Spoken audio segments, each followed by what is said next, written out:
What is up guys, and welcome back to the channel. In today's video I'm going to be showing you how you can sample into your MPC using your phone. I've got the MPC Live 2 here, but this should apply to most of them I think. And I've got a few things here on top of my MPC which I'm going to talk you through. It's really cheap to set this up, especially if you've already got the phone and the device obviously. You just need a couple of cables and an adapter and you should be good to go. You might not even need an adapter depending on what input your phone has. So I've got an iPhone here and the connection is Lightning. So the first thing that I had to buy was an adapter that could basically change Lightning into something that's a bit more practical for audio use. So I've got a really small adapter here. This is a Lightning on one end and it's a 3.5mm jack on the other end. That goes into the bottom of the phone obviously like that. And now I can plug something that's a bit more universal into my phone. So for this I've actually got this cable. So as I mentioned, that's a 3.5mm adapter. Let's see if I can find the end of this. So I have this cable. At one end, this is 3.5mm. You can see there. So that's going to go into the bottom of my adapter for my phone. Then at the other end, I've got what's called phono, so a left and right signal.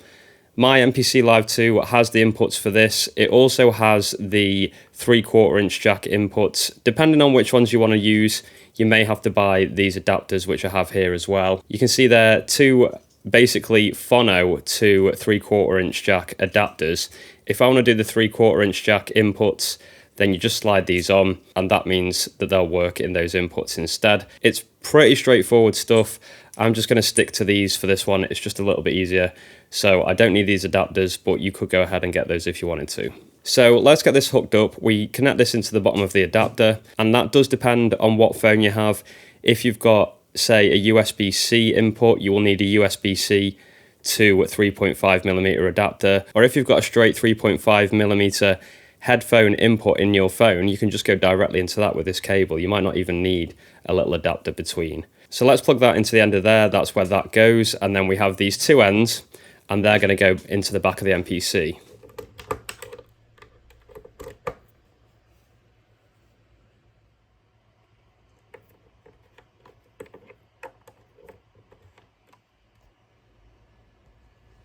And depending on what input you're using on the back of your MPC, you will need to change this little switch over. One of them is line in and the other one is phono. So depending on what you're using, that's really crucial and it might be one of the reasons why you can't hear your audio if you're trying to do this. Okay, so let's get the power on the MPC. Okay, so my MPC is now fully booted on. So I'm going to go to the sampler. We're going to turn on the monitor here. Now, as soon as you start doing this, if you're noticing that your phone is giving you way too much volume, then there is a dial on the back of the MPC Live 2. Turn that down a little bit to control your input volume. That's going to help hugely because it's quite sensitive with the volume that's coming from the phone. So I've already had to do that. I've turned mine down quite a lot. And basically you just want to try and get a really strong signal. So you want it to be somewhere near the top of this gauge. You want it to be somewhere around, I'd say, between that -9 and -3 area. You don't want it to be going up to 0 because you risk clipping and getting digital distortion, which sounds really nasty.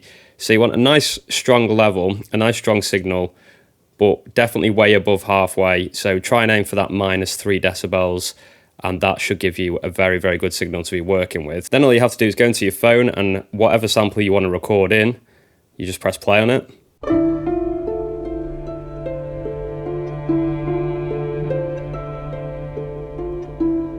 And there we go, I've recorded that sample in. It's going to be called new sample. I just save it or press keep. Can move the phone out the way now because I've done what I need to do. If I go to sample edit, find that sample, here we go.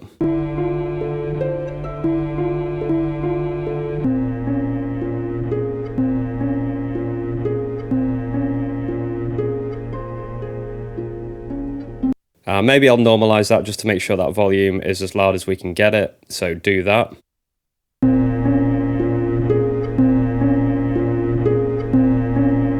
And essentially that is it. So it's pretty straightforward. Basically, all you need to do is find the adapter that can turn the output of your phone into 3.5mm like I have here. So I've got this 3.5mm to Lightning adapter.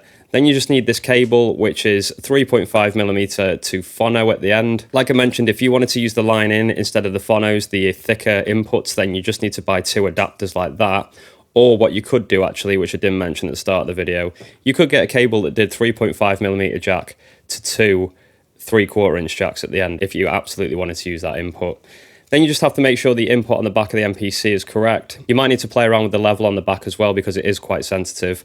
And then you can just use it like any ordinary method of recording in audio and recording in samples. You can get really creative with this, so don't stop at your mobile phone. You could use an old VCR player, you could use your radio, you could use any source of audio basically. All you need to do is find the correct adapter between the two devices. So that's how you sample in on your phone. I hope this helps you out, guys. This is a great idea because the MPC Live 2 is very portable with its built-in battery, so you can basically make beats on the move, which is really fun. Don't forget to smash that subscribe button if you're new around here, and hit the thumbs up if this video helped. I'll be back with more content about this device very soon.